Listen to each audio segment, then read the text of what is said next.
LDK mund të bëjë koalicion me nismën. Deri sot nuk ka një diskutim të tillë në organet vendimase të LDK-s.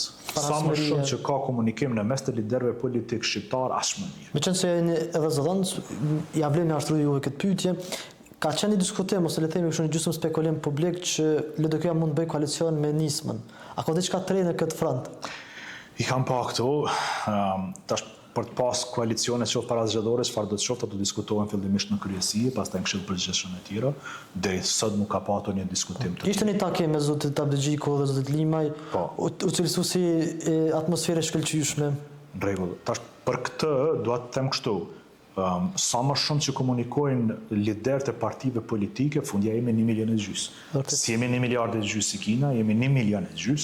Pra jemi vend i vogël, shtet i vogël, popull. Edhe ndihmon në depolarizimin e shoqërisë, në mungesën e farasmërie. Sa më shumë që ka komunikim në mes të liderëve politik shqiptar, aq më mirë. Pra nuk do duhen ne që të befasoheshim e të hatroheshim se komunikojnë liderët politik.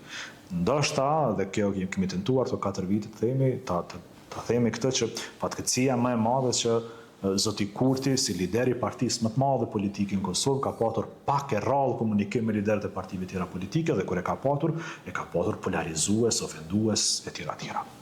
Për te kësaj, s'duhet bëj politikë.